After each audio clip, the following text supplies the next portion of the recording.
Hi guys, welcome to my channel. Today I am bringing to you the What the Book Club read TBR for the rest of the year, so September to December. Yeah, I'm really excited to chat through what we're reading. So first of all, we'll be reading the 1996 novel in September, Alias Grace, which, look at this cover, I mean, it's glorious. This was actually gifted to me by Shannon from 155 Books. I knew she'd gifted me one of them, but I've been really lucky to be gifted quite a few, so I can quite remember which one it was, but it's this one. This is one that I'm really excited to reread. This will be a reread for me.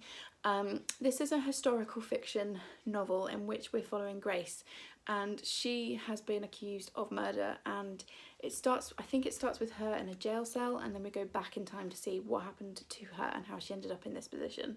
From memory, it's been a few years since I've read this, but from memory this is always the one in my head that's like second behind The Handmaid's Tale for me, so I'm really excited to get to this in September. Like I said, how many pages is this edition? It's 542, so it is quite big, although the next book is bigger. But yeah, this is one that I'm excited for. I've seen a few people say that when we get to Alias Grace that we're going to join in, so hopefully we'll pick up a few more people reading. And yeah, that is September's book. Then in October we will be reading the 2000 Booker Prize winner, which is The Blind Assassin.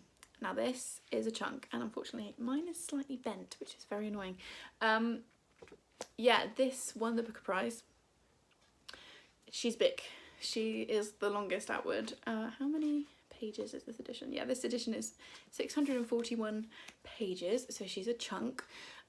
This is a book within a book within a book. It's slightly complicated to explain. We've basically got a pair of sisters who are telling their life story, and it's quite similar to Cat's Eye, so if you enjoyed that you'd probably like this.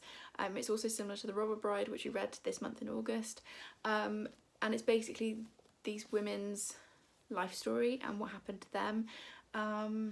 I'll read the back of this one just because it's one of those books. I have read this one, it's been a while, but it's also quite a complicated story. So 10 days after the war ended, my sister Laura drove a car off a bridge. More than 50 years on, Iris Chase is remembering Laura's mysterious death, and so begins an extraordinary and compelling story of two sisters and their secrets. Set against a panoramic backdrop of 20th century history, The Blind Assassin is an epic tale of memory, intrigue and betrayal. So yeah, she's big, but she's also historical fiction, much like Alias Grace, and I'm excited to get stuck in. Then in November we will be reading the first of the sci-fi outward novels, which is a 2003 novel, Oryx Crake. This is the first in the Mad Adam trilogy. It's followed by no it's not, yes, followed by Mad Adam and then Year of the Flood, which I've got, can you see that here? Yeah, that's my signed edition. This is a sci-fi post-apocalyptic novel in which we follow a man who is living after the end of days, and basically it starts with him on a beach. He's alone, and then it goes back in time to explain how he got there, because apparently that is one of Atwood's favourite methods of storytelling. Again, I will read you the back of this just so you get an idea of it. Pigs may not fly, but they are strangely altered. So, for that matter, are wolves and raccoons. A man, once named Jimmy, now calls himself Snowman and lives in a tree, wrapped in old bedsheets. The voice of Oryx, the woman he loved, teasingly haunts him, and the green-eyed children of Crake are, for some reason, his responsibility.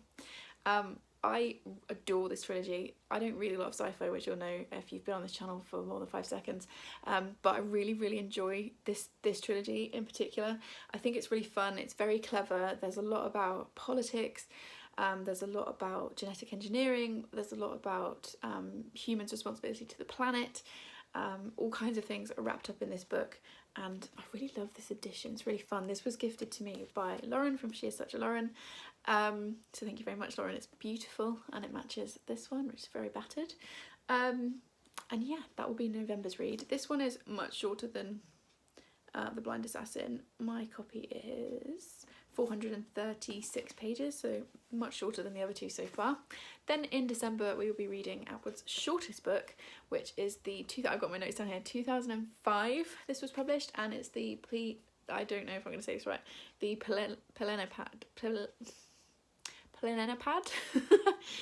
It's basically a retelling of Odysseus' story from the view of his wife Penelope. So I've never read this. This cover again is just beautiful. I think I bought this one. Yeah, I did buy this one. Again, I will read you the back. Penelope, immortalised in legend and myth as the devoted wife of the glorious Odysseus, silently weaving and unpicking and weaving again as she waits for her husband to return. Now Penelope wanders the underworld, spinning a different kind of thread, her own side of the story, a tale of lust, greed and murder. So I've heard really good things about this. It's not one I've read, like I said, so it'd be a new one for me. It's very short. It's a novella, basically. It's 100, my edition is 200 pages long. So that'll balance out the others that are chunky. And also I know a lot of people do a lot of end of year reading in December. So if you need a short book to help with your Goodreads goal, maybe this would be one to try. So yeah, those are the books that we're going to be reading for the rest of the year. Drop me a comment below. Let me know if you're joining in, which one you're most excited for if you are. I think I'm most excited for Alias Grace because I know I enjoy it, but I'm also really excited to read some new outward to me, which is the Penelopiad. Oh, I think I said it right then. But I'm also excited for the other two as well. So this phase of outwards writing I really love. I think I've said before, for me, anything from The Handmaid's Tale onwards I find a lot more enjoyable.